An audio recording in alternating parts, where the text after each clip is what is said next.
네, 지금부터 유엔 다자외교와 국제법의 역할이라는 주제로 1세션을 시작하겠습니다.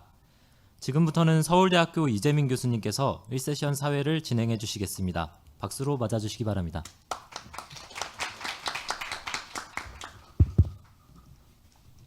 예, 저 방금 소개받은 서울대학교 법학전문대학원의 이재민입니다. 오늘 뜻깊은 유엔 가입 30주년 학술회의 첫 번째 세션에서 사회를 담당하게 되어 큰 영광으로 생각을 합니다. 먼저 김서구 서울국제법연구원 이사장님, 또 오영주 국립외교원 그 외교안보연구소장님, 또 양희철 한국해양과학기술원 해양정책연구소장님께 이 회의를 준비해 주신 데 대해 먼저 감사의 말씀을 드리고자 합니다. 첫 번째 세션 주제는 유엔 다자 외교와 국제법의 역할입니다. 두 분의 발표를 준비를 하고 있는데요. 첫 번째 발표는 그 외교부 국제법률국의 이자영 국장님께서 직접 오셨습니다. 제목은 유엔 차원의 국제법 논의와 법치주의 중진에 대한 한국의 기여라는 제목으로 발표를 해 주시겠습니다. 두 번째 발표는 세종연구소의 심상민 박사님이신데요. 심 박사님은 유엔에서의 지속 가능한 발전 논의와 한국의 이행이라는 제목으로 발표를 해 주시겠습니다. 이어서 한양대학교 법학전문대학원의 김성원 교수님, 또 서울대학교 법학전문대학원의 원유민 교수님께서 각각 토론을 해 주실 예정입니다. 저희가 100분의 시간이 있는데요. 그 발표하실 두 분께서 한 25분에서 30분 정도 시간을 쓰시면 좋으실 것 같고요. 토론 두 분께서는 한 10분 내외로 토론을 해주시면 전체적으로 한 20분 정도 시간이 남고 그 20분의 시간을 혹시 그 채팅창에 올라오는 질문 또 플로어에 계신 분들의 질문을 통해서 질문과 답변을 이어가는 세션으로 진행을 하고자 합니다. 아주 흥미로운 주제와 흥미로운 그 발표 내용이 될 것으로 큰 기대가 되고 있습니다. 그러면 먼저 첫 번째 발표를 하여 주실 이자영 외교부 국제법률국 국장님을 모시도록 하겠습니다. 발표자와 토론자의 자세한 양력은 그 자료를 참고하시면 될 것 같습니다. 첫 번째 발표 이자영 국장님을 뜨거운 박수로 먼저 환영을 하겠습니다. 네, 국장님. 예. 30분 내외 정도로 발표를 하여 주시면 되겠습니다. 이자영 국장님은 그 직전에 아프가니스탄 대사를 맡으시고 지금 저 외교부 국제법률국장님으로 이제 여러 업무를 담당하고 계십니다. 네, 국장님. 예, 방금 소개받은 이자영입니다. 사실 저보고 아프간에 대한 이야기를 좀 하라고 그러면 더 재밌고 생생하게 말씀드릴 수 있을 것 같은데 국제법 하면 조금 더 딱딱하죠. 아무래도 아프간 문제보다는. 그리고 외교부 생활을 하면서 다른 직장도 비슷하겠지만 그 운을 좌우하는 것 중에 하나가 전임자가 누구냐 하는 거죠. 예, 그래서 전임자가 아주 잘하는 분이었으면 그 뒤에 간 사람이 아무리 열심히 해도 빛이 좀 잘 안 나고 전임자가 그렇게 썩 잘하지 못했다면 어지간한 퍼포먼스로도 좀 인정을 받고 그럴 텐데 제가 오늘 좀 운이 나쁩니다. 지금 신각수 대사님께서 기조발제를 해주셨는데 거기에다가 무슨 말씀을 더 추가해서 말씀을 드려야 될지 워낙 포괄적인 내용을 포괄적이면 되게 구체성이 떨어지게 마련인데 또 구체적으로까지 또 말씀을 다 해주셔갖고 사실 저로서는 거기에 특별히 애드할 게 별로 없겠지만 하여튼 나름대로 최선을 다해보겠습니다. 유엔 차원의 국제법 논의와 법치주의 증진에 대한 한국의 기여. 제목 멋있습니다. 멋있는데 사실은 이게 어떤 구체적인 사안들을 다루고 있으면 좀 깊이 있는 이야기들을 할 수 있을 것 같은데 약간 좀 포괄적이고 좀 넓은 개념이라서 자칫하면 이미 다 알고 계시는 말씀들을 드릴 수밖에 없는 상황이 되고 그렇다고 구체적으로 가자면 잠시 후에 있을 후속 세션들에서 또 보다 구체적인 이야기가 나올 거기 때문에 그 균형을 잡으면서 발표를 한다는 게 굉장히 좀 어려울 것 같다는 생각은 듭니다. 그렇지만 하여튼 준비한 자료를 토대로 해서 균형을 잡아가도록 한번 노력을 해보겠습니다. 예, 유엔에 대해서 말하자면 뭐 3대 기둥, 3필라라는 거를 말씀을 안 드릴 수가 없죠. 그래서 Peace and Security, Human Rights, 그리고 Development 이렇게 세 가지를 유엔의 3대 기둥이라고 불러오고 있습니다. 그리고 유엔 창설 초기에 우리가 6개의 그 프린시플 5관을 이야기를 합니다. 그래서 뭐 안보리, 경제사회 이사회, 뭐 신탁통치이사회, 총회, ICJ 그리고 사무국 이렇게 이야기를 하죠. 그래서 이 3대 필라를 각각의 기관들이 중심적인 주도적인 역할을 취하면서 이끌어가기도 하고 또 뭐 보완적으로 도와주는 방향에서 일하기도 하고 그렇게 하죠. 그래서 뭐 피스 앤 시큐리티 같은 경우는 뭐 너무나 잘 아시는 것처럼 이제 안보리에서 직접적으로 담당을 하고 있고 뭐 부분적으로는 뭐 사무총장 그다음에 총회 쪽에서도 좀 다루고 있는 거고요. 휴먼 라이츠 이거 역시 인권 분야는 그 전체적으로 지금은 이제 휴먼 라이츠 카운슬에서 많이 다루지만 그 전에는 이제 인권 위원회에서도 다뤘고 무엇보다 이제 유엔 총회에서 집중적으로 다뤄봤습니다. 그리고 이제 에코속도 상당 부분 이에 관련이 되고요.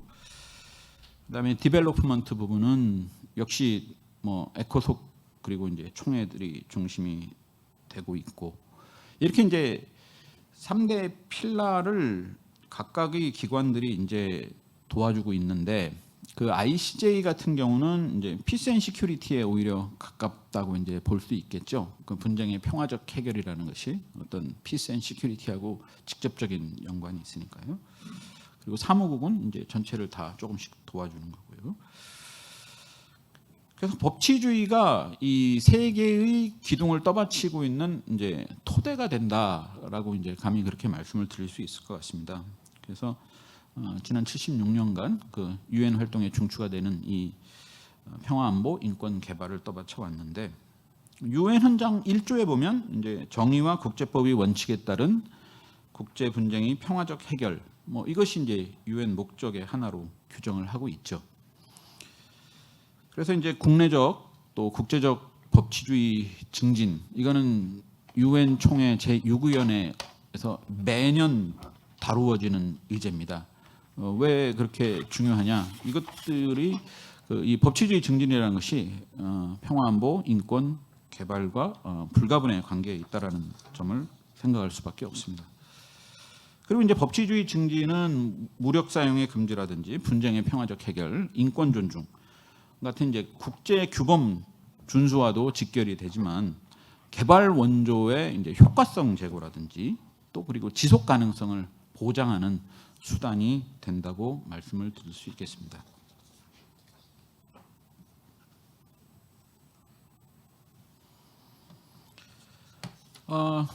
뭐 너무나 잘들 알고 계시는 것처럼 유엔은 이제 그 전신에 해당하는 LN과 마찬가지로 전쟁의 산물이죠. 결국 전쟁을 하면서 유엔이 탄생을 하게 됩니다.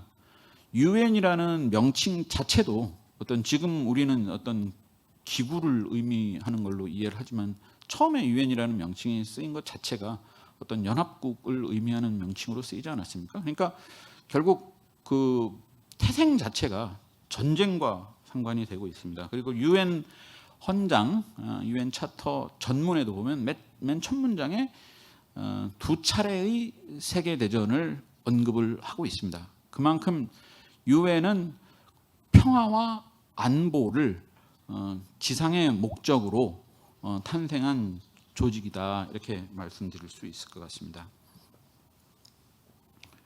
지금 화면에 보시는 것은 1946년 1월 10일 제1차 유엔 총회가 당시는 이제 런던에서 개최됐었죠. 런던에서 개최된 모습입니다.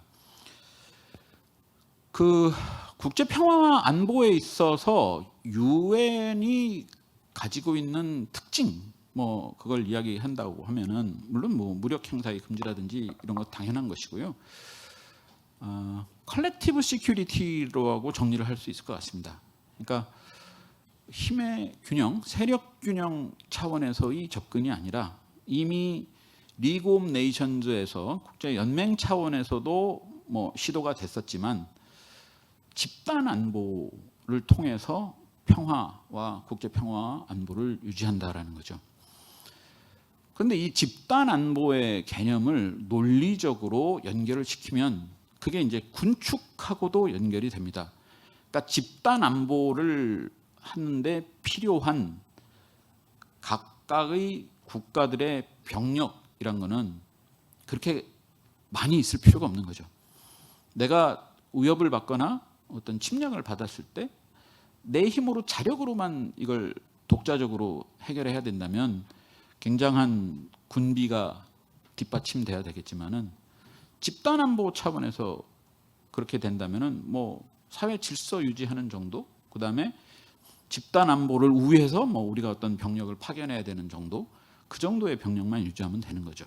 그러다 보면 이제 자연스럽게 이게 군축 문제로도 연결이 되는 것이고, 이 군축 문제가 이제 1945년의 그 맥락에서 본다면 또 이제 원자폭탄과 관련돼서 이제 원자력의 평화적 이용 뭐 이런 것과도 이제 관련이 되는 거죠. 근데 이제 뭐 여기서 뭐 제가 뭐 안보리에 대해서 뭐 자세한 말씀을 드릴 필요는 전혀 없을 것 같고요.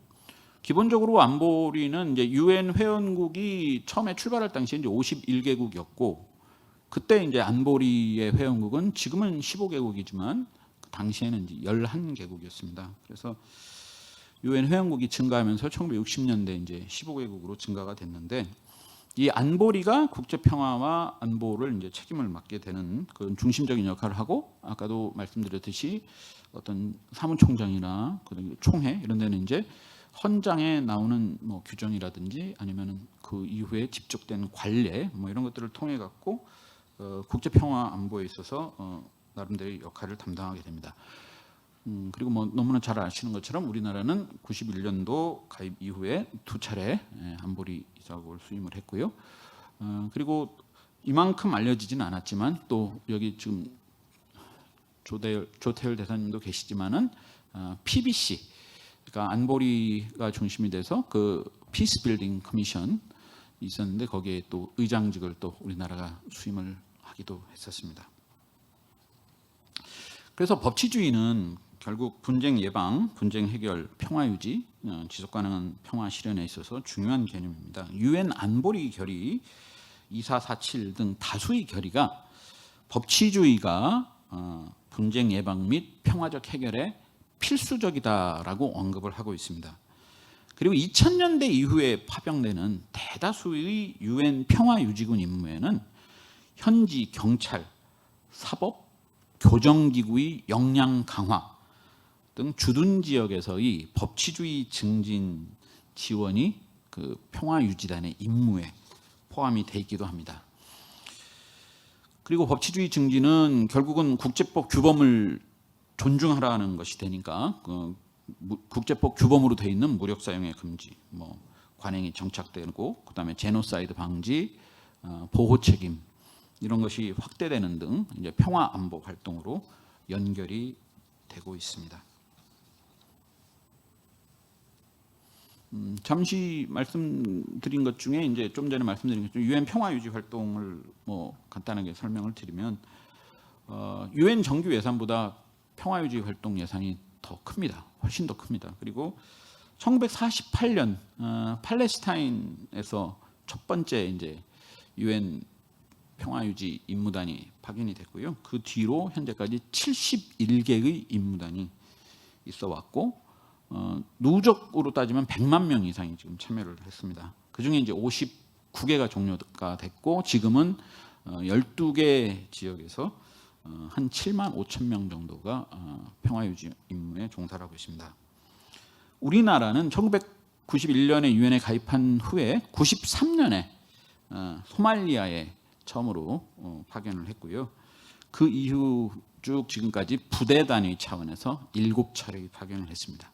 현재는 5개 지역에 한 570명 정도가 나가 있는데요. 부대 단위로 파견되어 있는 거는 레바논, 남수단 이렇게 2곳이고요. 다른 곳에는 이제 경찰 뭐 이렇게 뭐 불과 이제 한 자리 숫자 뭐 인력들이 좀 파견이 돼 있기도 합니다.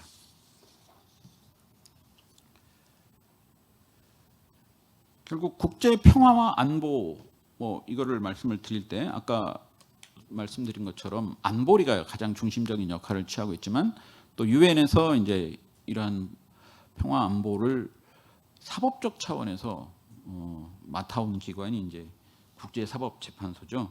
그래서 유엔의 사법기구이면서 국제적으로 최고의 권위를 가진 ICJ는 그 평화적 방법을 통한 국제분쟁 해결을 위한 중추적 기구라고 뭐 말씀드릴 수 있습니다. 그리고 유엔 회원국 전체가 자동으로 가입돼 있죠.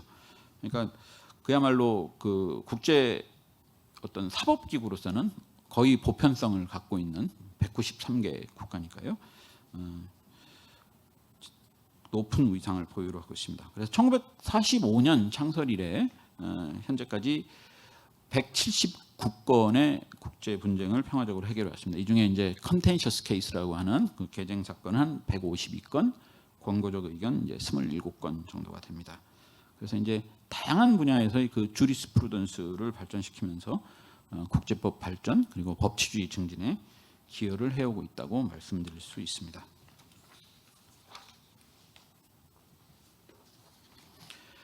이제 평화와 안보를 잠깐 살펴봤고요. 이제 인권으로 넘어가 보겠습니다. 탄생은 기본적으로 어떤 평화와 안보 차원에서 유엔이 탄생을 했지만 그 뭐 평화와 안보만 이야기하고 있는 것이 아니라 인권, 개발도 이야기를 하고 있는 거죠. 왜냐하면 국제 평화와 안보에 직결되는 이슈들이거든요. 그러니까 인권 같은 경우는 그 양차 세계 대전으로 가는 과정 그리고 양차 세계 대전을 치르는 과정에서 더할 수 없이 많은 인권 유린이라든지 인권에 대한 그 참상 같은 거를 국제사회가 다 함께 느끼고 목도하고 공감했기 때문에 이제 새로 만들어지는 유엔에서는 우리가 인권을 절대적 가치로 보호해야 되겠다 하는 그런 게 뭐 당시 창설한 유엔 회원국들의 마음속에 다 있었던 거죠. 그래서 법치주의와 인권은 뭐 동전이 양면과 같은 불가분의 관계죠. 그래서 인권의 가치는 법치주의 증진을 통해 보호받게 됩니다.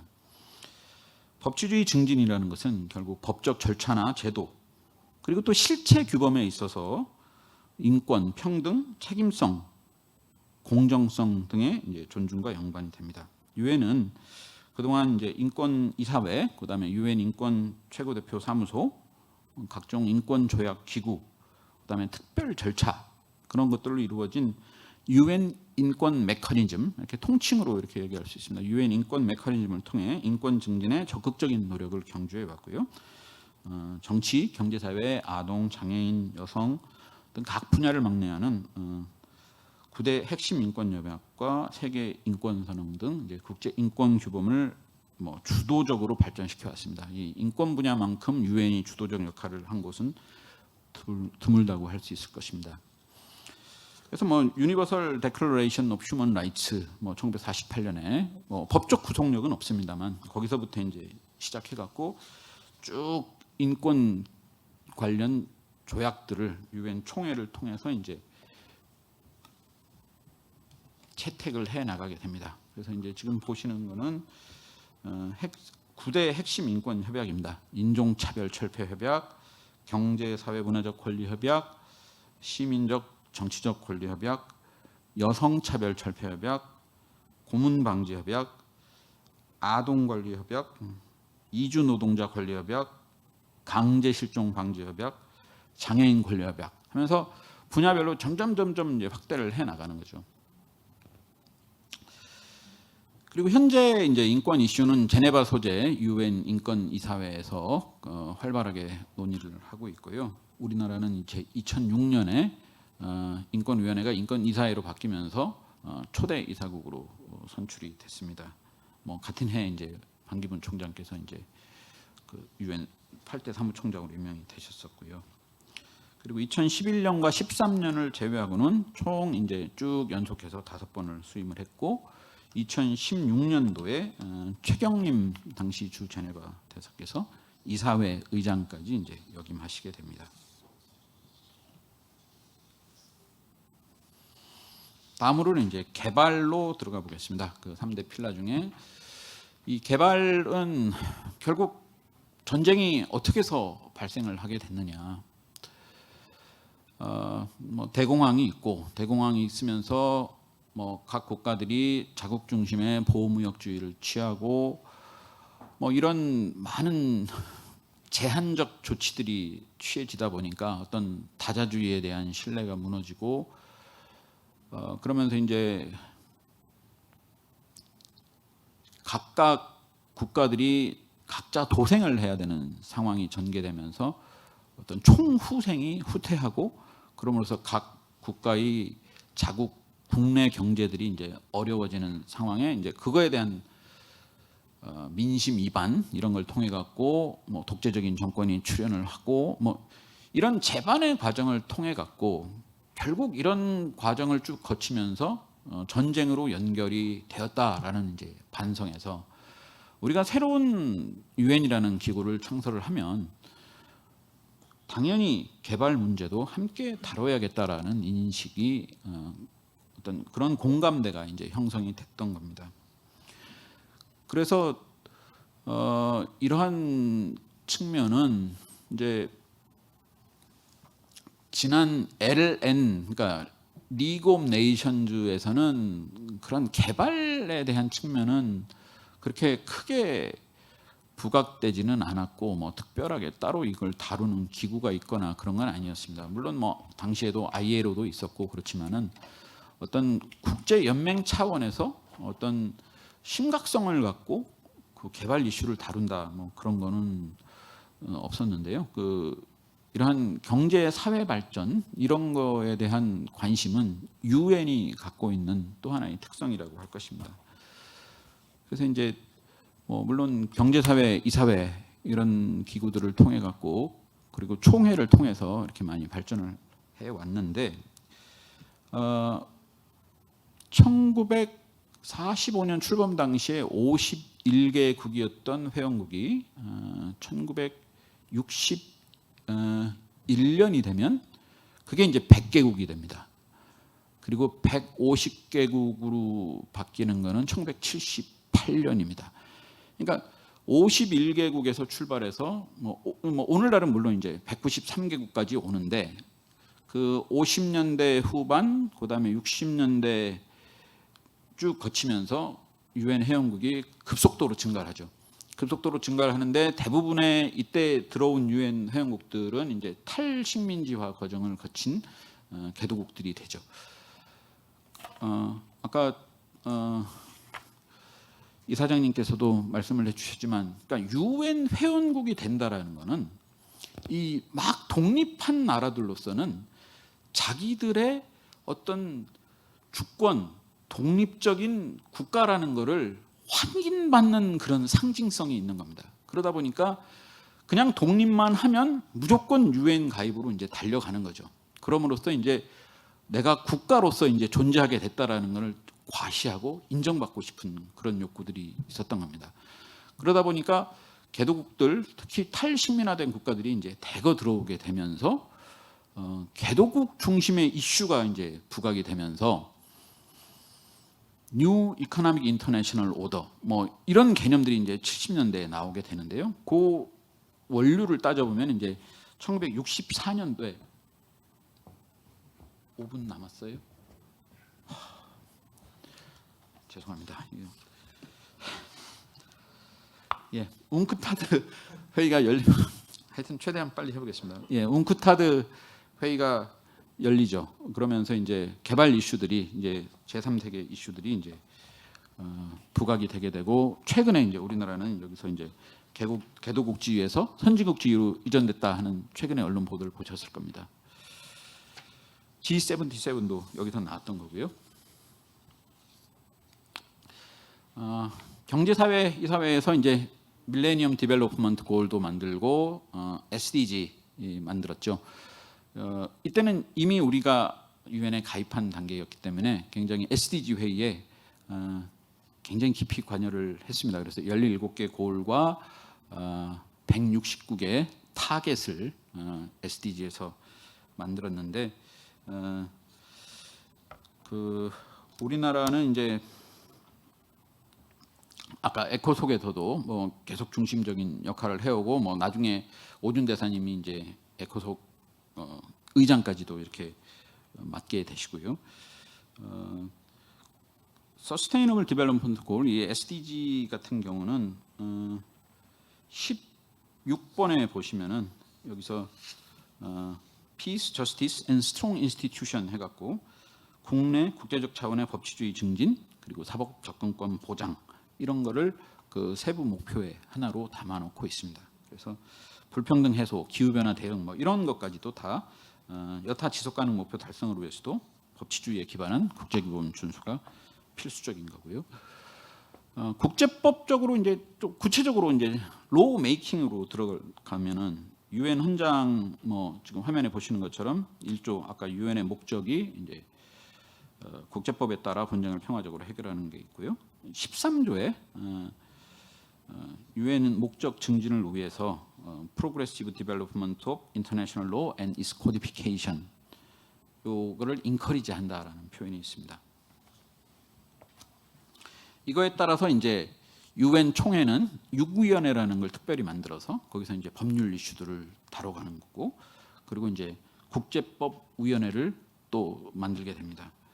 그래서 이런 이와 같이 유엔은 국제 규범을 직접 창설, 적용하는 데 있어서도 선도적이고 중심적인 역할을 담당을 해왔습니다.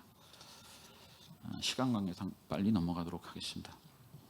그래서 이제 국제법위원회 같은 경우는 뭐 굉장히 많은 그 국제법의 인프라들을 만들어냈죠. 그래서 뭐 조약법에 관한 비엔나 협약, 외교관계에 관한 비엔나 협약, 그다음에 국제위법행위에 관한 국가책임 초안, 국제형사재판소에 관한 로마 규정의 뭐 기초가 되는 문서들, 뭐 이런 것들을 많이 만들어 왔습니다.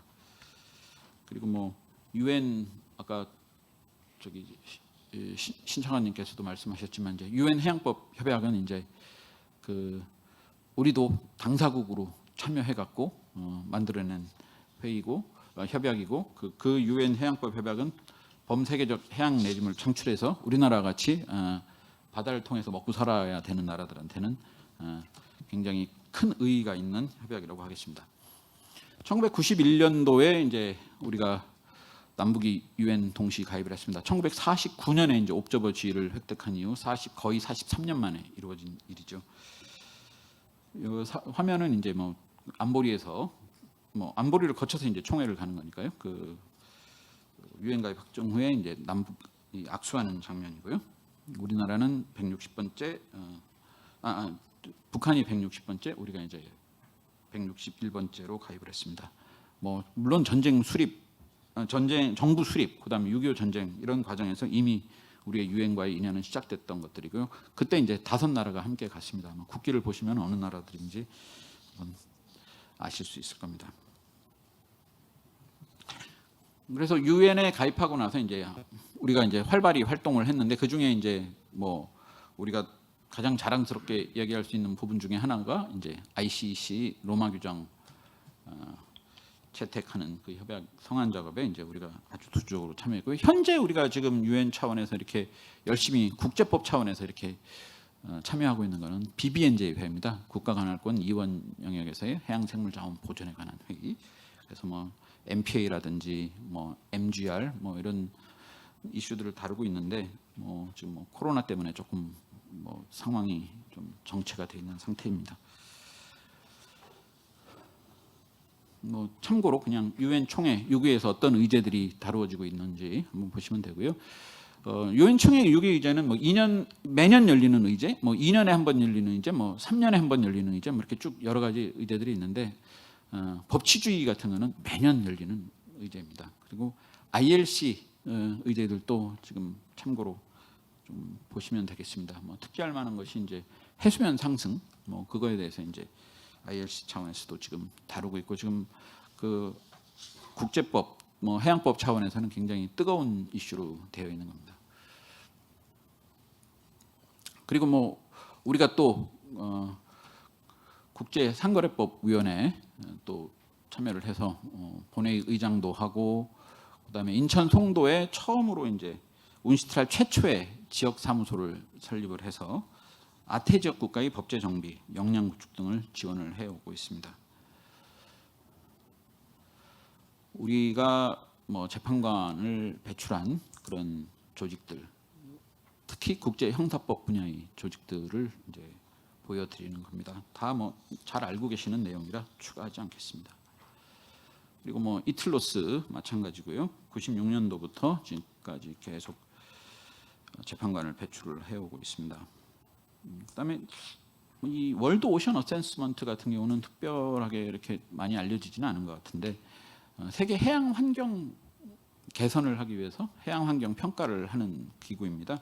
근데 우리나라는 이제 그룹 오브 엑스퍼트에 우리 연구자들이 계속 들어가 있고요.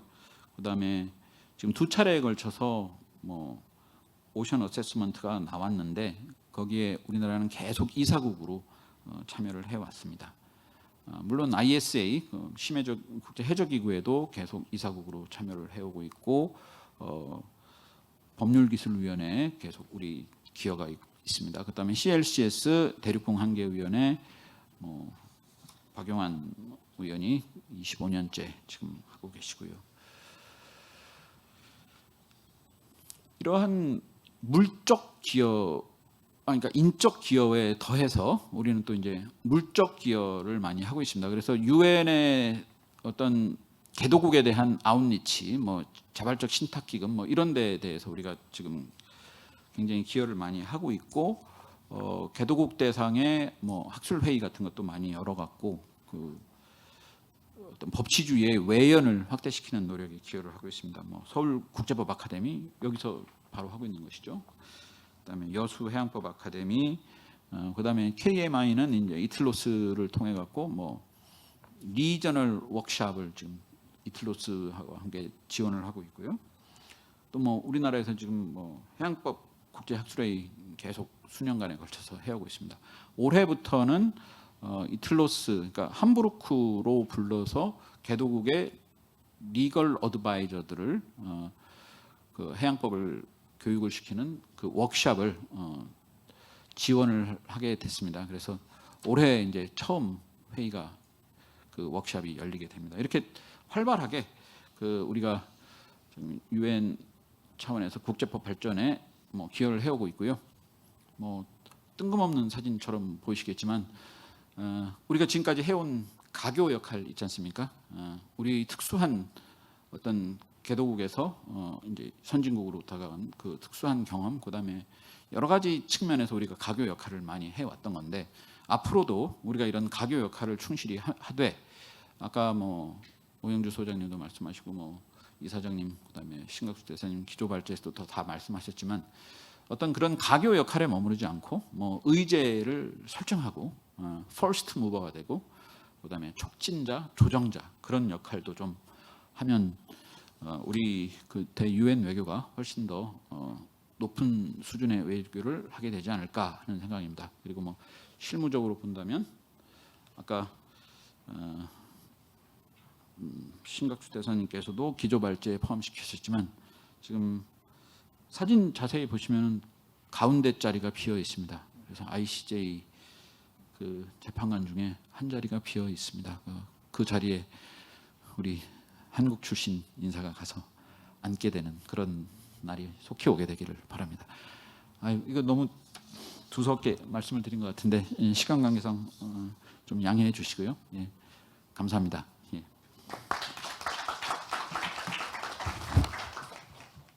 저 이자영 국장님, 너무 고맙습니다. 유엔 다자외교와 국제법의 역할에 대해 아주 여러 사례와 흥미로운 그 설명을 많이 해주셔서 너무 감사합니다. 아마 질문과 이런저런 코멘트가 있다가 많을 것으로 생각을 합니다. 곧이어 두 번째 발표로 곧 넘어가도록 하겠습니다. 두 번째 발표는 세종연구소의 심상민 박사님께서 좀 더 구체적인 이슈입니다. 유엔에서의 지속 가능한 발전 논의 동양과 한국의 이행이라는 제목으로 발표를 해주시겠습니다. 20분 정도 발표를 부탁드립니다. 네. 네, 방금 소개받은 심상민입니다. 아까 이재용 부장님께서 말씀해 주셨지만 신대 사장님께서 워낙 광범위하게 그 기조 연설을 해주셔서 신대 사장님께서 건드리지 않은 내용이 과연 여기 얼마나 있을까라는 걱정이 좀 되긴 하는데요. 어쨌든 과거에 한 40년간에 있었던 그 지속 가능한 발전에 관한 유엔 내 논의를 통해서 우리가 어떤 것을 생각하고 어떤 것을 더 발전시킬 수 있을지 그런 것들을 함께 고민해보는 시간으로 제 발제를 한번 진행해 볼까 싶습니다. 대체적으로 오늘 말씀드릴 것은 이러한 내용입니다. 지속 가능한 발전의 그 개념이 무엇인지, 그리고 제일 중요한 파트가 되겠습니다만 유엔 내에서 지난 40년간 거의 이제 50년이 돼가는군요. 50년간 유엔 내에서 지속 가능한 발전을 어떻게 논의해 왔는지 그 경과를 말씀드리겠고요. 그리고 유엔 내에서 이러한 논의들이 진행이 되어 왔고 현재 진행형으로도 되고 있는 그런 작업입니다만 여기에 성과가 무엇이었는지, 그리고 그 한계가 무엇인지 이런 것들을 함께 나누는 시간으로 하겠고요. 그리고 짧게나마 우리나라가 과연 이 지속 가능한 발전을 이행하기 위해서 어떤 그 이행 메커니즘을 가지고 있고 여기에 대해서 어떤 개선 방안을 제시할 수 있는지 이런 것들 간단히 말씀드리겠고, 마지막에 에필로그로 해서 한 장짜리 그 슬라이드 제가 만든 게 그냥 재미삼아 그 말씀드릴까 싶습니다.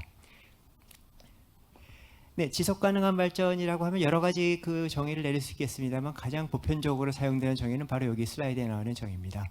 미래 세대의 필요를 충족시킬 능력을 저해하지 않으면서 현대 세대의 필요를 충족시키는 발전이라고 정의를 하고 있는데요.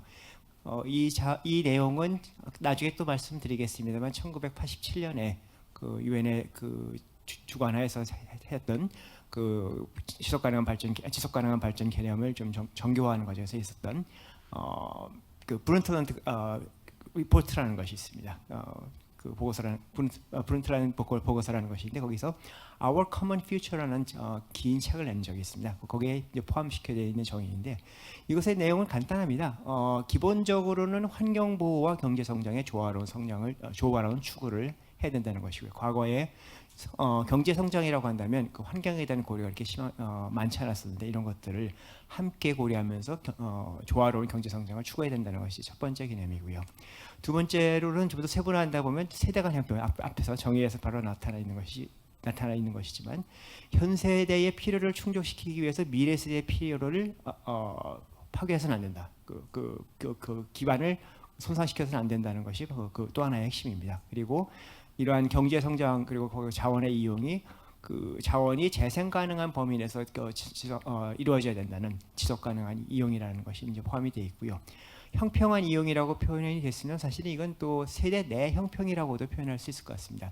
같은 세대에서 경제 성장을 추구할 때에도 역시 한 지역의 계층이 다른 계층의 그 필요를 침범하는 그런 일이 있어서는 안 된다는 그런 내용인 것이죠. 그래서 이 세 가지 세대 간 형평, 지속 가능한 이용, 세대 내 형평이 지속 가능한 발전 개념의 핵심이라고 볼 수 있겠습니다. 그리고 이제 더 나중에 또 말씀드리겠습니다만 이러한 것들이 이제 그 경제적인 측면만 부각되는 것이 아니라 사회적인 요소도 여기 포함이 되고요. 그리고 환경보호가 이제 같이 들어가서 3대 요소, 발전의 3대 요소가 함께 통합된 그런 통합적인 접근이 강조가 되기 시작했고요. 그를 위해서 이제 그 액션 플랜이 필요하다는 데 컨센서스가 이루어졌고, 그리고 이를 위해서 국제사회가 공동으로 해야 된다는 국제 협력의 측면이 부각되기 시작했습니다. 이것이 좀 더 구체화된 것이 2005년 World Summit Outcome이라는 그 보고서인데 나중에 말씀드릴 기회가 있으니까 일단 진행하도록 하겠습니다. 이 발전 논의를 하기에 앞서서 이제 제가 하나 재미삼아 말씀드리고 싶은 것은 어떤 논의가 구체화되기 위해서는 그것을 촉발하는 기제들이 그 전에 있기 마련입니다. 이제 프렐루즈라고 표현하는데 약간 전주곡들이 있었는데 1962년에 미국 사회를 경악에 빠뜨렸던 하나의 책이 있었습니다. 우리 말로 이제 침묵의 봄이라고 하는 사이런트 스프링이라는 책인데 이것은 그 레이첼 칼슨이라는 그 학자가 미국에서 제초제의 사용을 제초제, 페스티사이드를 사용을 보면서 인체에 해로운 제초제의 사용이 무분별하게 이루어지고 있는데 제약회사들은 그 제초제 제조회사들은 잘못된 정보를 공중에 제공하고 그리고 파워 그룹들에게 로비를 하면서 이러한 것들이 그냥 방치되듯 내버려두고 있다는 것을 현장을 고발한 그런 현실을 고발한 책이었습니다. 이 사건 이후로 DDT라든지 온갖 인체에 위해한 영향을 끼치는 그러한 물질들에 대한 그 환경 좀 더 엄밀한 재검 검토가 이루어져야 된다는 그런 주장이 힘없게 되었고 이를 통해서 이제 강력한 그 미국 내의 그 환경 보호의 움직임이 더 강해졌는데 이를 통해서 미국 국내에서는 환경 보호청이라는 것이 생기게 됩니다. Environmental Protection Agency가 바로 이 책을 통해서 생기게 된 것이고요. 그리고 이제 학계에서는 그 Tragedy of the Commons라는 그 책이 그런 논문이 사람들의 관심을 받으면서 환경에 대한 논의를 좀 더 촉발하게 됩니다. 이건 우리말로 이제 공유주의 비극이라고 많이 번역이 되어 있습니다만 거렛 하딘이라는 그 생태학자가 1968년에 네이처지에 발전한 논문입니다. 이 내용은 간단합니다. 그 공유지에서 그 처분권은 보장되어 있지 않지만 처분권은 극도로 제한되어 있지만 사용 수익권이 무제한으로 보장되어 있는 경우에 모든 사람들의 개인의 그 이익 극대화 추구의 결국 총합은 사회의 이익과 전혀 부합하지 않는 결과를 만들어낸다는 것입니다. 결과적으로 환경 파괴를 일으킨다는 것이죠. 그래서 개인 이익의 총합이 사회 이익의 총합과 절대로 같지 않다. 그래서 이에 대한 적절한 규제가 필요하다는 것을 학계에서 얘기한 것이 이 논문이라고 보시면 되겠습니다. 이것에 대한 비판은 나중에 또 말씀드리겠습니다만 우선 그런 것이 있었고 그리고 바로 그 다음에 말씀드릴 그 스톡홀름 유엔 인간 환경 회의가 있기 직전에 그 로마 클럽이라는 데서 성장의 한계라는 보고서를 발견했습니다. 이것은 지금 현재 전 세계적으로 이루어지고 있는 경제 성장 모델이 절대로 지속 가능하지 않다. 유한 자원을 무한정으로 사용만 하고 여기에 환경에 대한 고려가 없는 그런 성장은 결국 성장의 한계를 만들어낸다는 그런 비판적인 내용을 담은 보고서입니다. 이런 것들이 이후에 있을 유엔 내에서의 그 지속 가능한 발전에 관한 논의의 흐름을 주도하게 되는 그런 배경이 됐다고 말씀드릴 수가 있겠고요. 그래서 이런 논의들을 이제 종합적으로 처음으로 유엔 체제 내에서 하나의 국제 환경회의를 만들어낸 것이 바로 이 1970년의 스톡홀름 유엔 인간 환경회의입니다. 여기서는 그 환경적인 제약을 적절히 배려하지 못한 그런 경제 개발은 절대적으로 지속 가능하지 않다고 하면서 여기에 대해서 국제사회가 철저하게 환경과 그리고 경제 성장을 조화하는 그런 움직임들을 구체화해야 된다고 선언을 했습니다. 이것이 이제 스톡홀름 인간 환경 선언이라고 해서 26개 원칙으로 이제 만들어져 있는데 가장 기본적으로는 아까 말씀드린 그 Our Common Future에 나와 있던 그 정의를 다른 방식으로 이제 표현하고 있습니다. 그 인간은 현 세대와 그리고 미래 세대를 위해서 환경을 보호하고 개선할 책임이 있다는 것을 원칙 1로 이제 선언을 했고요. 그 이후에 그 유엔 환경 프로그램이 만들어지게 됩니다. 그리고 이제 또 하나의 이정표로 될 수 있는 것이 아까 말씀드린 이제 1987년의 그 Our Common Future라는 브룬스란드 보고서인데요. 여기에서는 그 전지구적인 중요한 환경 문제 원인으로 개도국들의 빈곤을 일단 들고요. 이것을 그리고 이와는 대비적으로 선진국들의 절대로 지속 가능하지 않은 소비 생산 그 구조가 결국은 이 전체적인 이 지구를 파괴적인 그런 현상으로 몰아가고 있다고 비판하면서 이를 위해서는 다자주의가 절대적으로 필요하다는 것을 이야기를 하고 있습니다.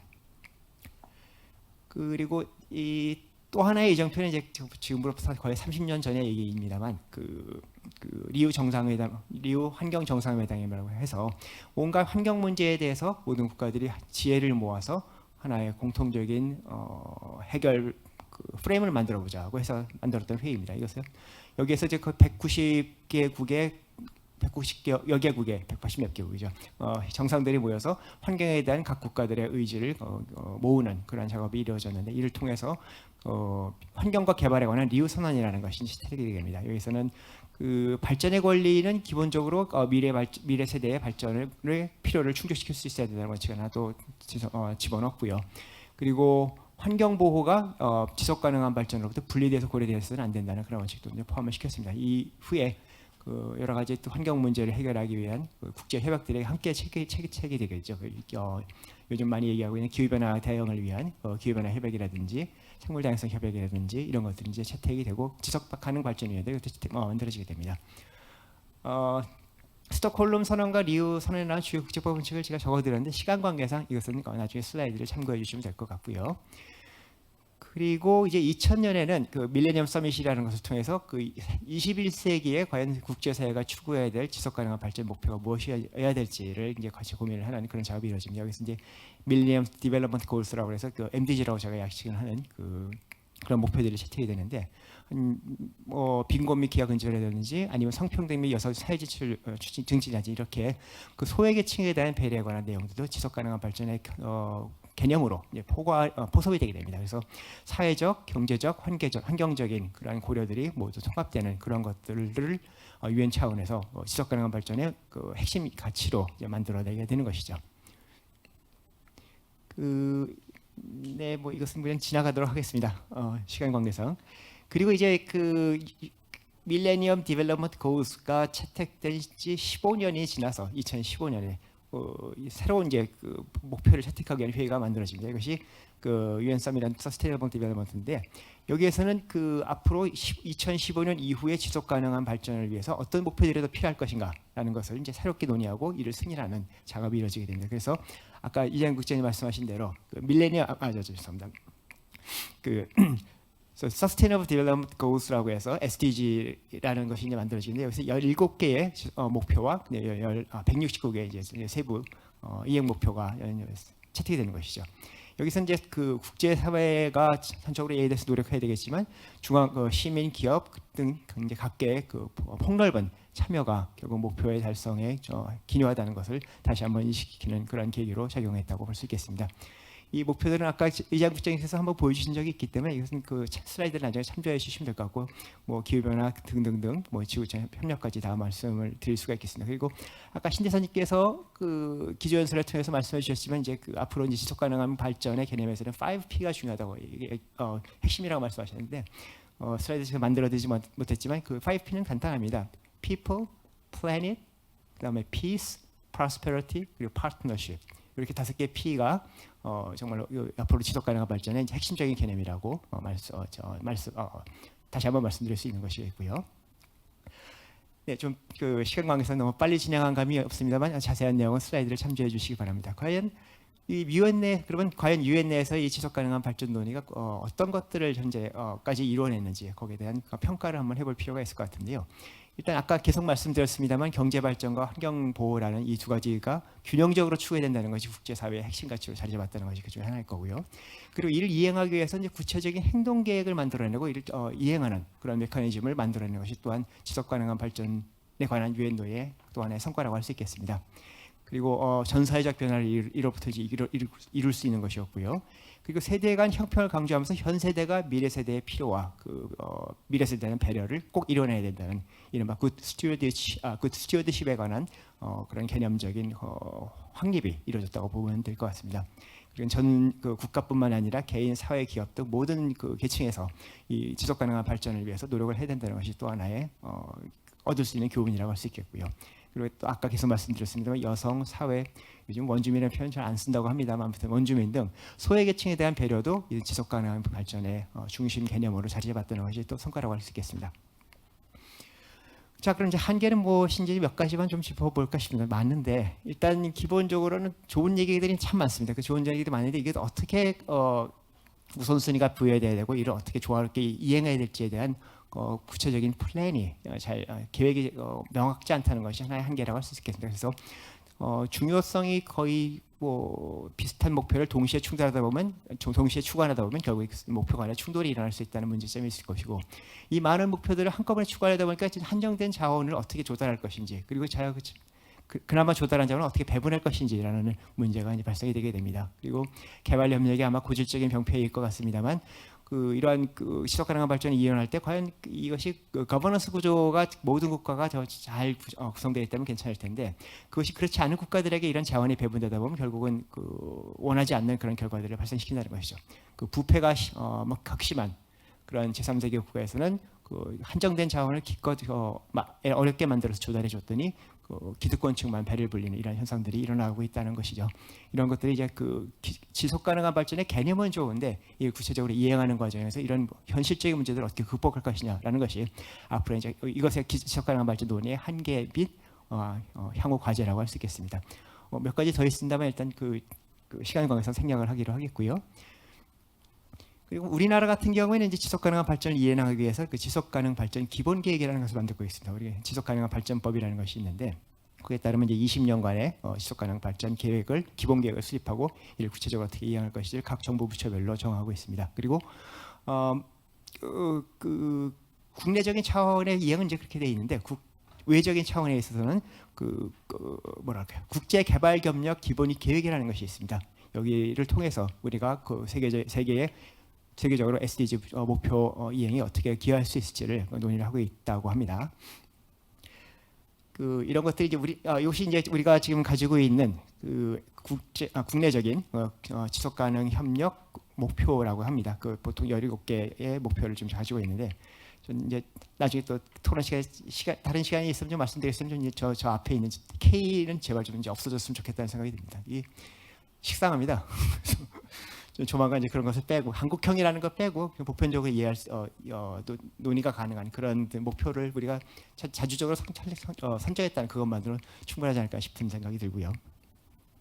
그래서 앞으로 이제 문제는 이제 국내적인 이행과 국제적인 이행이 약간 이분화되어 있는 이런 이행 체계를 통합하는 문제가 앞으로의 과제라고 할 수 있겠고, 그리고 외국 같은 경우에는 실질적으로 이것을 하나의 기구에서 총괄하는 경우들이 많은데, 우리도 그런 거버넌스 구조를 SDG 내지는 지속 가능한 발전의 이행을 위한 통합적인 기구를 새로 설립하든지 아니면 특정 부처의 기능을 집중시키는 그런 작업이 필요할 거라고 생각합니다.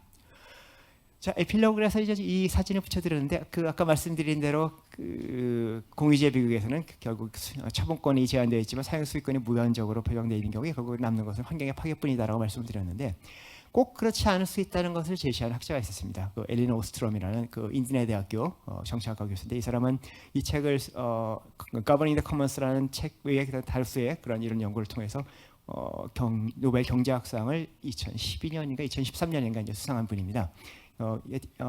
이 얘기를 뭐 꼭 해야 되는 건 아닌데, 저기 지금 토론자로 나서 계신 우리 김성원 교수님께서 또 인디애나 대학교 교수에서 공부를 하셨기 때문에 이분을 잘 아실 거라 생각하고 이거 붙여드리면 앞으로 토론 좀 살살해달라는 그런 뜻도 좀 있다는 걸 말씀드리겠습니다. 아무튼 이 책에서 보면은 공유제 비극은 단순히 환경의 파괴를 필연적으로 일으키는 것이 아니라는 겁니다. 이분의 주장에 따르면 공유제는 얼마든지 잘 관리될 수 있다는 것이고요. 국가가 등장해서 적절한 규제를 통해서 이것을 해결할 수도 있고요. 시장의 개인적인 이익을 통해서 적절하게 인센티브를 부여한다거나 재산권을 잘 확립한다면 이것 역시 해결할 수 있고요. 그리고 모든 이해 당사자들이 함께 모여서 셀프 레귤레이션을 통해서 이 문제를 해결할 수 있다는 것입니다. 이른바 자치, 근데 발런터리 오거니제이션스라고 이제 표현합니다만, 이런 것들을 적절히 잘 조합한다면 공유제 비극은 틀림없이 해결할 수 있다는 것이 이분의 주장인 것입니다. 이것을 구체적으로 국제사회에서 해결할 수 있는 하나의 도구로서 사용할 수 있는 개념이 바로 저는 이제 지속가능한 발전이라고 생각을 하고요. 이것을 통해서 우리 국제사회가 좀 더 개도국과 선진국 간의 갈등을 치유하고 모두가 조화롭게 지속가능한 발전을 이뤄나가는 그런 구체적인 플랫폼을 만들어 나갈 수 있을 것으로 기대하면서 제 발제를 마치도록 하겠습니다. 감사합니다. 예, 신 박사님, 아주 통시대적으로 여러 내용들을 체계적으로 말씀해 주셔서 고맙습니다. 아마 질문이 많을 걸로 생각을 합니다. 곧이어서 김성원 교수님께서 한양대학교 법학전문대학원의 김성원 교수님께서 토론을 해주시겠습니다. 5분 정도 토론을 부탁드리겠습니다. 네. 안녕하십니까, 김성원입니다. 먼저 우리 김서구 이사장님, 신각수 대사님, 그리고 양희철 소장님, 이 자리를 만들어 주신 여러분께 감사의 말씀을 전합니다. 저는 이자영 국장님께서 발표하신 점에 대해서 5분 정도 토론을 하겠습니다. 토론에 앞서서 아까 이자영 국장님께서 앞에 김서구 이사장님, 신각수 대사님께서 너무 많은 말씀을 해주셔서 더 덧붙일 게 없다라고 말씀하시면서 덧붙이셨기 때문에 저는 더 할 말이 없다는 점을 먼저 말씀을 드리겠습니다. 예. 그리고 아까 보면은 인권, 그다음에 발전, 평화와 안보가 유엔의 3대 기둥이라고 하셨는데, 앞에서 말씀하신 분들이 너무 많은 말씀을 하셔서 제 평화와 인권과 발전이 지금 저해되고 있다는 점도 먼저 말씀드리고 싶습니다. 일단 유엔의 구조를 저는 한번 생각을 해봤습니다. 그러니까 유엔이 만들어지고 나서 국제사회의 이제 국제 관계가 많이 변했죠. 그래서 때로는 국가들이 합치기도 하고, 때로는 국가들이 이합 집산을 버티는데, 그럴 때마다 유엔이 과연 어떤 역할을 했는지 그 점에 대해서는 저는 조금 궁금하게 생각했었습니다.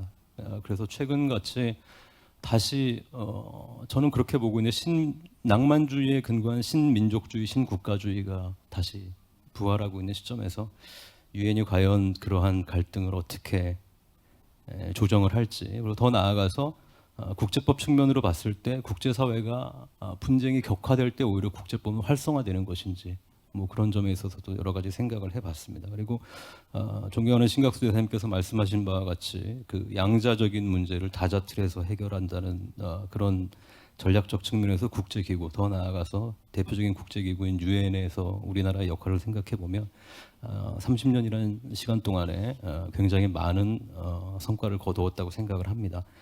한 가지만 제가 질문이 아니고 제가 궁금한 점을 한 가지 이제 우리 이장윤 국장님께 한번 여쭤보고 싶으면 뭐냐면 우리가 이제 법의 지배라고 할 때 우리가 보통 생각할 때 만들어진 법을 어떻게 준수하고 이행하느냐 측면에 굉장히 이렇게 초점을 맞추는데 기본적으로 법이란 것은 만들어진 이후에 굉장히 바꾸기 힘들다라는 특성 때문에 제가 생각할 때는 우리나라가 유엔의 무대를 통해서 국제법 입법 과정, 국장님께서도 말씀하셨지만 로메이킹 과정에 조금 더 적극적으로 참여를 하면 법이 만들어지는 초기부터 우리나라의 입장을 갖다가 조금 더 투사를 할 수 있는데 많은 그 좋은 기회가 될 거라고 생각을 합니다. 그런 의미에서 어떠한 이슈를 발굴해내서 그것을 국제사회에 알리고 그러한 점에서 서포트를 얻어서 우리가 주도하는 국제법 쟁점 같은 거를 만들 때가 됐다라고 생각을 합니다. 여러분들 잘 아시겠지만 요즘은 어떤 분야에서의 단어가 새로 생기면 그 단어가 새로 생긴 단어가 갖는 독점력이 굉장히 크기 때문에 우리나라가 어떠한 조약 안에 있어서 새로운 뭐 쟁점을 제시한다든지 그런 식으로 국제 입법 과정에서 참여할 수 있는 그 방안을 대해서 어떻게 생각하시는지 물론 ILC를 통해서 그런 국제법 입법 과정에 주도적인 역할을 하지만 ILC 외에 수많은 유엔에서 벌어지는 회의에서 우리가 어떠한 이슈를 가서 이슈를 제안하고 그 이슈가 한국형 꼭 뭐 한국을 위해서는 아니지만 국제사회 전체에 그 이슈라고 떠올리면 한국이 떠오를 수 있는 그런 어떠한 새로운 이슈를 만들어서 그 이슈를 중심으로 그 분야에서 국제법을 우리가 주도해 나가는 지키는 것에 국한된 것이 아니라 그런 전략이 유엔에서 만약에 가능하다면 그런 점에 대해서 어떠한 구상을 갖고 계시는지에 대해서 한번 여쭙고 싶습니다. 예.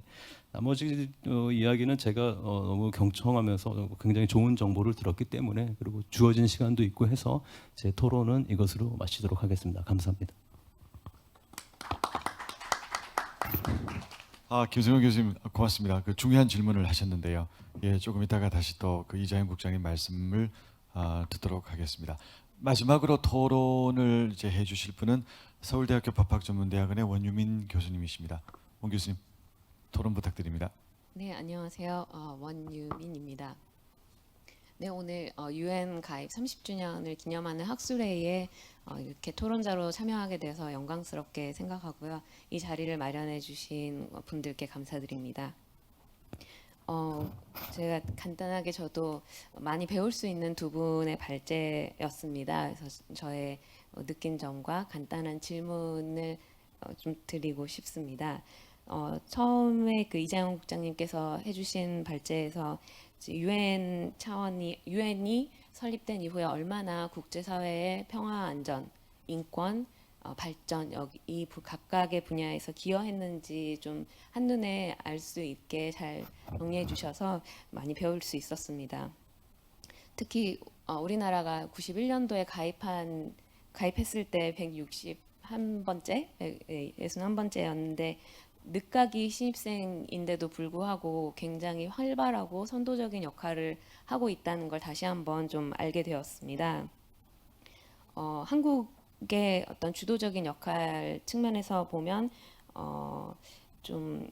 특히 이제 법의 지배 차원에서 접근했을 때 어떤 조약의 성안과 같은 하드로 메이킹에도 참여하고 또 재판관으로 재판소에 많이 진출함으로써 케이스로 메이킹에도 많은 도움이 되고 기여를 앞장서고 있다고 볼 수 있는 것 같습니다. 네, 그만큼 좀 한국의 역량이 많이 갖추어졌고 이러한 상황에서 좀 질문 드리고 싶은 부분은 혹시 국제법의 다양한 분야 가운데 좀 분야별로 취약한 불균형이 있다고 생각하시는지 좀 여쭤보고 싶습니다. 예를 들면 이제 국제 형사법 같은 분야는 로마 규정과 같은 조약 성안 작업과 뭐 재판관의 진출 이런 부분이 많이 이제 논의가 되었는데요. 저도 이제 쉽게 우리 많이 논의하는 걸로는 유엔 자체에 뭐 한국인의 유엔 자체 직원으로 진출하는 것뿐만 아니라 뭐 다양한 분야별로도 좀 불균형이 있을지, 한국이 교량 역할을 하고 있다면 그 다리의 어떤 부분은 좀 취약하고 어떤 부분은 강한지 이런 부분도 여쭙고 싶습니다. 네, 그 심상민 박사님의 발제로 넘어가서 유엔의 지속 가능한 발전이라는 개념이 어떻게 형성이 되었고 논의가 되었는지 좀 잘 배울 수 있어서 정리가 되어서 감사드립니다. 네, 그리고 또 이와 관련된 한국의 이행 측면도 좀 마지막에 소개를 해주셔서 잘 배울 수 있었습니다. 지속 가능한 발전은 결국에는 개개 국가의 이행이 없으면 좀 달성하기 어려운 목표가 아닐까 생각이 들었습니다. 그리고 또 그 이행은 좀 국내법 체제에서의 이행이 완비되어야 좀 가능하지 않을까라는 생각이 들어서 좀 국제법과 국내법의 관계 차원에서 좀 질문을 드리고 싶습니다. 네. 특히 이 지속 가능한 발전은 좀 연성법에 좀 많이 기대하고 있고 또 연성법으로 많은 부분이 발전되어 왔고 또 그런 측면에서 국가의 자발적인 이행 의지가 없으면 좀 달성하기 어려운 좀 그러한 부분이 중요한 영역이라고 생각이 되는데요. 그러한 차원에서 국내법적 이행을 생각한다면 좀 어떠한 점이 좀 특별히 더 어렵거나 좀 아니면 또 특징적인 면이 있을지 한번 여쭤보고 싶습니다. 그리고 하나 더 질문드리면 앞에 발제와 연관지어서 이러한 부분에 대한 한국의 이행뿐만 아니라 이런 지속 가능한 발전의 개념에 있어서 한국이 기여하고 있다고 평가를 할 수 있는지 좀 박사님의 평가도 한번 의견을 듣고 싶습니다. 네, 오늘 정말 감사드립니다. 오 교수님 고맙습니다. 고맙습니다, 오 교수님. 예, 그러면 그 김성원 교수님과 원유민 교수님의 질문에 대해서 발표하신 분들의 답변을 한번 들어보도록 하겠습니다. 먼저 이자영 국장님께 이제 구체적인 질문들이 있었는데요. 예, 국장님의 저 답변을 부탁드립니다. 그 교수님께서 우리가 이제 유엔 무대 뭐 더 나아가서 이제 다자 무대에서 기여할 수 있는 우리가 의제를 발굴해 갖고 어떤 분야에서 국제법 발전에 기여할 수 있겠느냐. 그리고 또 이제 원유민 교수님께서 질문하신 또 어느 분야가 또 취약하냐. 뭐 결국 같이 연결이 되는 부분인 것 같습니다. 그래서 이제 한꺼번에 조금 말씀을 드린다 치면은 전통 국제법 분야에서는 뭐 그렇게 우리가 특별한 역할을 하기가 그렇게 쉽지 않은 측면이 있습니다만은 새롭게 부각되는 이슈들, 아까 신대사님께서 말씀하신 분야 같은 경우는 이제 신기술 분야를 말씀을 하셨잖아요. 그런 신기술 분야에서는 또 우리가 기여할 수 있는 부분이 당연히 있고, 뭐 사이버 안보 뭐 이런 것도 이제 조금씩은 연결이 되는 부분입니다. 그래서 그 부분에서 실제로도 우리가 좀 활발하게 지금 논의에 참여를 하고 있습니다. 근데 현실적으로 지금 당장 뭔가 이루어지고 있는 것, 그거는 이 공중보건 분야입니다. 뭐 아까 K자 싫다고 하셨지만 하여튼 K 방역이 좀 성공을 하고 그러면서 그 보건협력 협정, 양국 간의 보건협력 협정이 상당히 많이 체결이 되고 있습니다. 실제로 이제 정상 방문 행사라든지 이런 경우에 한 칠레 뭐 보건협력 협정 뭐 이런 식의 그 보건 분야에서 실제적으로 우리가 조금 우리가 안을 만들어 갖고 던지거든요, 상대 국가한테. 그래서 상대 국가하고 이제 교섭을 통해 갖고 이제 파이널라이즈하고 그러는데, 우리는 그 팬데믹 상황에서도 어떤 이동의 자유 같은 걸, 특히 국경 이동에 있어서 뭐 자유를 제한하지 않은 아주 드문 나라지 않습니까? 그리고 정보 공유의 중요성이라든지 뭐 이런 정보와 사람의 뭐 자유로운 왕래를 저해하지 않으면서 어떻게 뭐 팬데믹 상황을 극복해 나가느냐 뭐 이런 부분에 있어서 우리가 실제로 많이 경험적으로 성공적인 사례들을 창출을 해왔고 이제 그 경험에 바탕해서 그거를 규범화시키는 부분에 있어서 우리가 좀 기여를 좀 할 부분이 있다고 봅니다. 그리고 이제 형사법 분야도 사실은 국제 형사법 분야도 조금 새롭게 이렇게 발전되는 분야였고 사실 ICC 같은 경우는 뭐 로마 규적 협약 성안 과정에서는 관할권 문제라든지 이런 데서 우리가 굉장히 큰 기여를 했고 뭐 당시 뭐 여기 신 대사님께서도 또 그 분야에 있어서 굉장한 기여를 하셨고 뭐 ICC 재판소 판사를 계속 재판관을 배출을 하고 있고 소장 배출했지 당사국 총회 의장 했지 뭐 뷰로 뭐 계속 맡고 있고 이런 ICC는 우리가 상당 부분 오너십을 가지고 있다고 말할 수 있을 정도입니다. 그래서 그런 형사법 분야에서의 발전도 우리가 끊임없이 좀 추구해 가야 되는 부분인 것 같고요. 조금 우리가 약하다고 생각되는 부분을 든다면은 기후 변화 쪽에서 조금 약한 것 같습니다. 그러니까 이번에 유엔에서 이제 매년 열리는 Informal Consultative Process라는 게 있습니다. 그래서 해양법 관련해서 이슈들을 쭉 새로운 이슈들을 쭉 다루는데 그때마다 이제 각 패널리스트로 전문가들이 초청이 돼서 발표를 하거든요. 근데 제가 근무하는 동안 그리고 그 이후에도 패널리스트로 한국이 초대된 걸 보질 못했어요.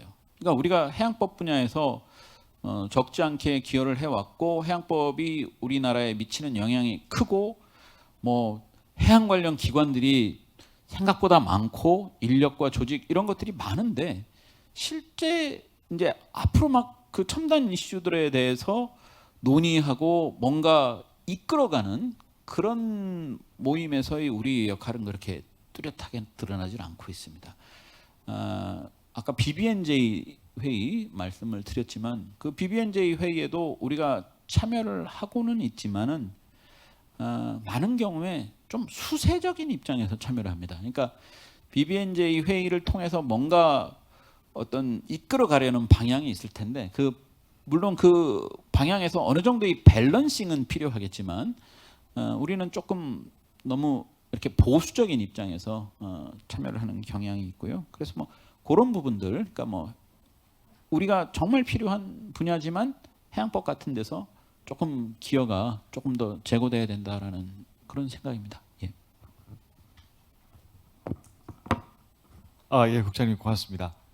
신 박사님, 네, 질문에 대해서 답변 네, 부탁드립니다. 원혜민 교수님께서 두 가지 질문을 주신 걸로 지금 정리를 했습니다. 하나는 그 지속 가능한 발전이 어떤 그 연성법적인 성격이 있기 때문에 국가의 자발적 이행이 중요한데 그리고 우리나라의 그 자발적 이행에서 특징적인 부분이 무엇일까라고 처음 질문 주셨고 두 번째는 우리가 그 지속 가능한 발전 개념을 좀 더 발전시키는데 우리가 어떤 기여를 하고 있는지를 질문을 주신 것 같은데 아는 범위에서 짧게 대답해 드리겠습니다. 저도 뭐 잘 아는 부분은 아닌데 그 국가의 자발적 이행이 중요하고 우리는 아까 말씀드린 뭐 K자 붙긴 했습니다만 어쨌든 한국형 지속가능 발전 목표라는 것을 지금 세워서 17개 주요 부분에 대해서 구체적인 이행 계획을 세우고 있습니다. 이런 것들은 일단 뭐랄까 그 개념적인 차원을 넘어서서 국가의 정책의 구체적인 이행에까지 그 지속가능한 발전 개념을 이제 투사하고 있다는 점에서 긍정적이라고 저는 판단을 하고 있고요.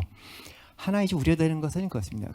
그 여러 가지 17개의 그 지속가능한 한국형 지속가능 발전 목표를 세웠고 그리고 아까 슬라이드에 포함시켰는데 말씀 못 드렸던 게 2020년에는 5개 부분을 더 특정을 해서 우선순위를 부여해서 거기다 34개 사업에 대해서 좀 더 강력하게 추진을 하겠다고 향후 5년간 강력하게 추진하겠다고 얘기를 했었는데 이런 것들이 그 타임 피리어드가 지난 다음에 그 시기가 지난 다음에 어떻게 평가되고 어떻게 더 개선할 수 있는지를 검토하는 그런 메커니즘 자체가 조금 제가 보기에는 약한 것으로 보입니다. 그래서 그런 것들을 앞으로 정책 이행뿐만 아니라 그것을 평가하고 이후 계획에 반영하는 과정에서 그것을 좀 더 세밀하게 분석하는 그런 작업이 좀 필요할 것 같다는 생각이 들고요.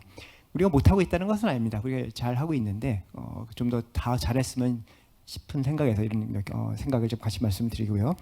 우리가 지속 가능한 발전을 위해서 어떤 기여를 하고 있을지, 국제적으로 어떤 기여를 하고 있을지는 여러 가지 말씀을 드릴 수 있겠지만 사실은 올해 벌써 사람들의 기억에서 많이 잊혀진 내용입니다만 우리가 제2차 그 P4G 정상회의를 주최했었습니다. Partnering for Global 죄송합니다. Green Growth and Global Goals라고 해서 그 정말 기후 변화 등등 이런 환경적인 위협에 처해 있는 이 전 지구 사회가 이를 어떻게 해결할 수 있을지, 그래서 결국은 이제 지속 가능한 발전의 그 맥락 하에서 환경 보존과 그리고 그 경제 발전 어떻게 조화롭게 추구할 것인지를 이제 얘기하는 자리였고, 여기에서는 이제 그 가장 핵심적으로 드러났던 것이 아까 신 대사님 계속 강조하셨던 그 민간과 관 그리고 개인과 기업이 모두 참여하고 있는 그 파트너십에 대해서 구체적인 어떤 사업들이 나타날 수 있는지를 보여주고 일종의 실증화 사업으로 보여주고 여기서 교훈을 얻고 어떻게 발전시킬 수 있을지를 논의하는 그런 행사가 있었습니다. 여러분들은 이제 능라도 사진만 기억하고 있을지 모르시겠지만 어쨌든 그것보다 더 많은 이야기가 그 P4G에서 나왔었고 사실은 굉장히 중요한 회의였다고 생각되는데, 이런 부분은 우리가 지속 가능한 발전을 국제적으로 좀 더 널리 알리고 발전시키기 위한 우리 기여가 아닐까라고 생각합니다. 그리고 아까 이재영 국장님 말씀하신 거에 대해서 제가 한 가지만 첨언을 드리면, 그 국제법률국 쪽에서 이제 기후변화 협상에 좀 더 참여하실 기회가 별로 없으셨을 것 같은데, 우리가 기후변화 협상은 전제 지금 죄송합니다. 파리 협정이 체결됐지만 그 후속 협상으로 그 마지막 파리 룰북을 지금 마무리 짓는 지금 단계에 있습니다. 거기에서는 뭐 국가들끼리 우리 정부 대표단이 구성이 되어 있었어요. 정부 훈령에 따라서 구체적인 아이템에 대해서 어떤 우리 포지션을 취할지를 지금 좀 다 만들어 놓고 있고, 회의만 열리면 가서 이제 쏟아 부을 작정인데 지금 회의가 계속 열리지 않고, 그 올해도 모르겠습니다. 지금 11월 말에 글래스고에서 열린다고 하는데 결국 이제 방역 문제 때문에 대표단이 대폭 축소될 것 같다는 얘기를 제가 최근에 들은 적이 있습니다. 아무튼 저희가 가서 패널리스트로 발표를 할 수는 없을지 모르지만 국가의 그 이익을 보호하기 위해서 우리 그리고 국제사회 어떻게 공헌하기 위해서 우리가 어떤 입장을 취해야 될지에 대한 준비를 하고 있다는 것을 말씀드리고 싶었습니다. 예, 감사합니다. 신 박사님, 저 답변 고맙습니다. 저희가 저 12시에 이제 마치게 돼 있는데 10분 정도 남았습니다. 저희가 온라인 회의다 보니까 12시에 정확하게 마쳐야 돼서 10분 정도 지금 남게 되었습니다. 발표자분과 토론하신 선생님들께 감사드립니다. 그 플로어에서 아마 질문이 있으실 것 같은데요. 질문을 주시면 발표자분이나 토론자분께 질문해 주시면 저 답변을 듣도록 하겠습니다. 혹시 질문이 있으실지요? 질문, 예, 김서구 이사장님 부탁드립니다.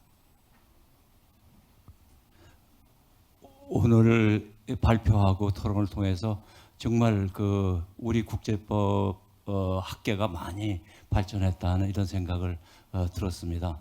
한 가지는 그 ICC라든지 이런 그 로마 규정 만들 당시에 당시 신각수 차관이 결정적인 기여를 해서 그걸 통과시킨, 그게 우리가 형사재판소에 많이 진출하는 바탕이 되었다고 저는 생각을 합니다. 그래서 그걸 다시 한번 상기를 하는데, 제가 이 학교에서 국제법을 배울 때는 300페이지 전의 교과서였는데 요즘은 1600 페이지가 됐더라고요. 그러니까 그게 유엔이 얼마나 중요한 역할을 하느냐 다시 한번 오늘 깨달았습니다.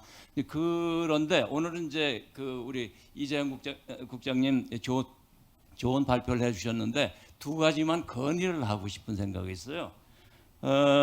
첫째는 국내적으로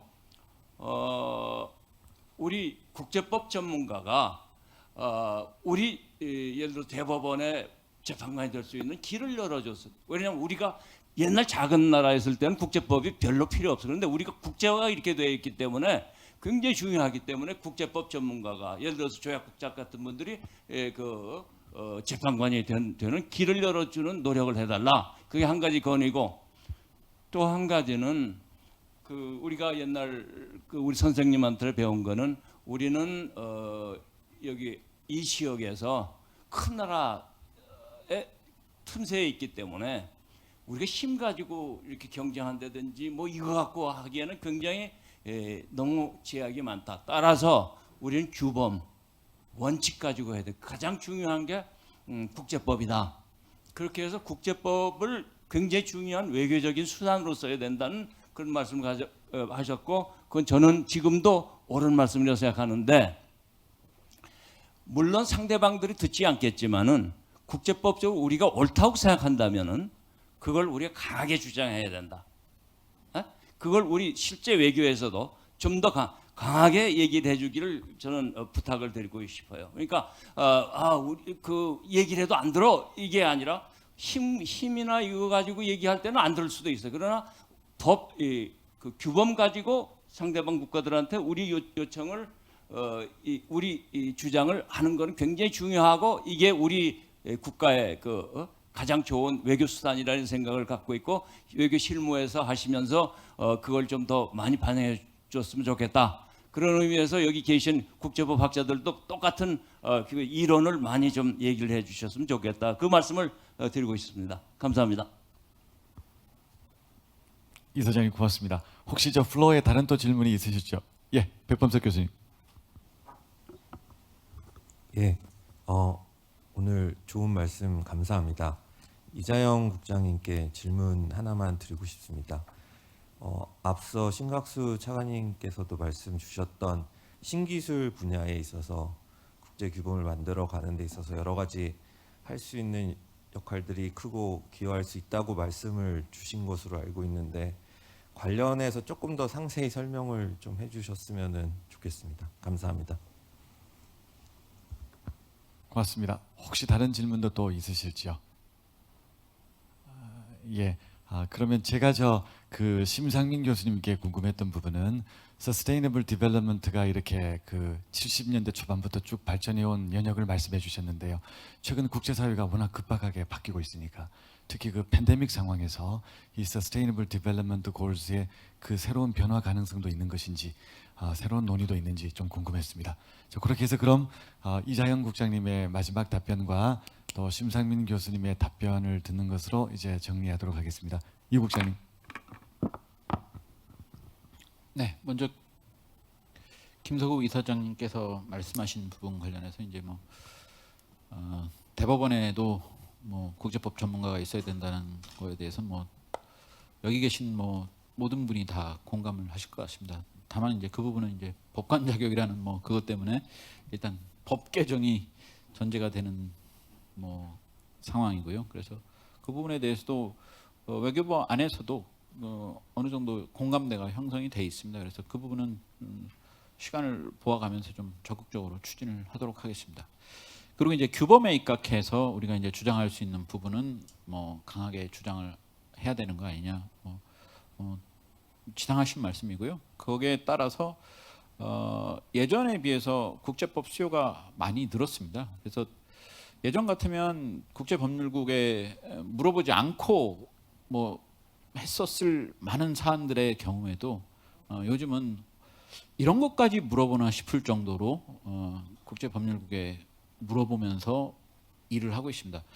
그래서 결국 국제규범이라는 것이 국익을 실현하는 하나의 수단인 거죠. 이거 자체가 목적이 될 수는 없겠지만은 적어도 규범이 어떻다라는 것은 알고 대응을 하는 것과 규범에 대한 무지 상태에서 대응하는 것은 상당히 차이가 있을 테니까요. 그래서 그 부분에 대해서도 계속 유념을 하고 저희가 그 분해 관련 부서들과도 협조 관계를 계속 활발하게 유지를 해 나가겠습니다.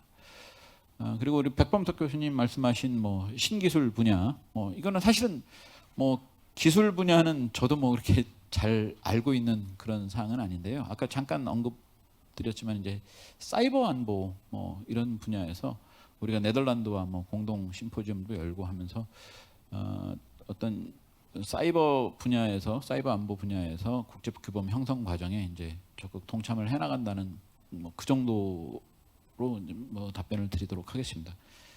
그리고 간략하게 아까 기후 변화 관련해서 우리 말씀을 해주셨는데, 제가 기후 변화 전반을 이야기한 건 아니고요. 예, 오해하지 마십시오. 기후 변화 하시는 분들 굉장히 열심히 잘 하고 계신다는 건데, 기후 변화와 해양법입니다. 그러니까 이제 해수면 상승이 그로 인해서 기선이 변동되게 되느냐,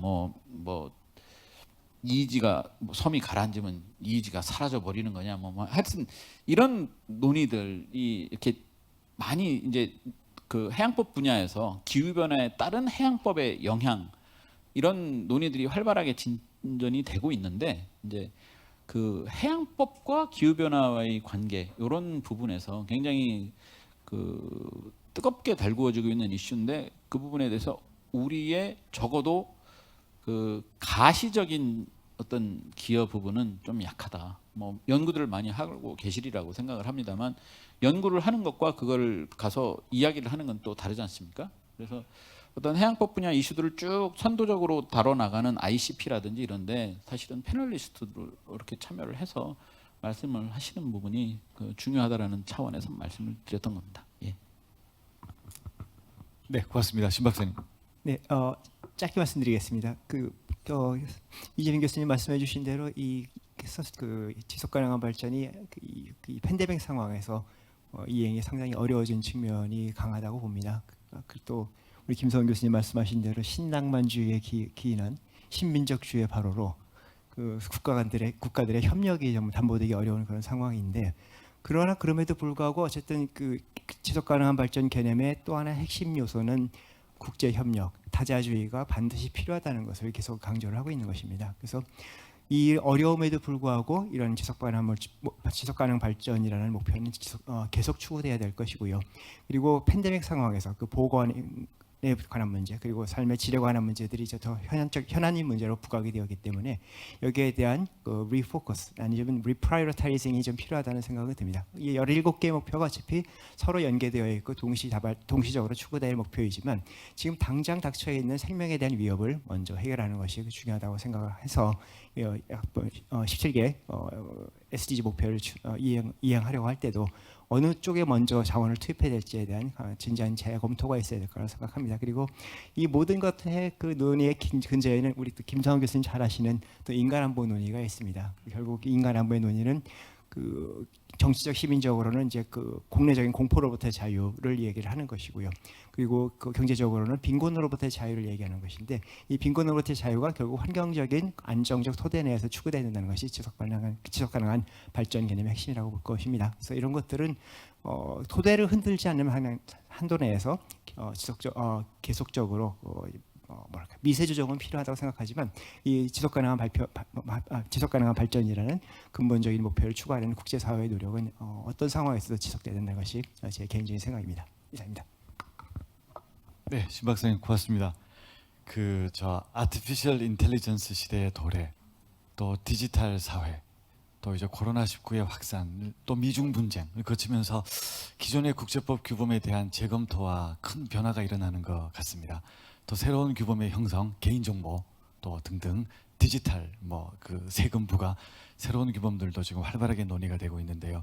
이 과정에 우리나라가 적극적으로 참여하고 또 주도적으로 참여해야 된다는 이 국장님과 또 신 박사님의 말씀에 저도 120%, 150% 이제 공감하고 있습니다. 그 길만이 아마 우리나라가 더 발전하고 살아남을 수 있는 유일한 길이라고 생각을 하고 그 기저에는 국제법 연구자들의 능력과 국제법 연구자들의 역량이 기초를 이룰 것이라고 생각합니다. 지금까지 국제법이 워낙 중요했지만 앞으로 더 중요한 시대가 올 것이라고 이제 느끼고 있습니다.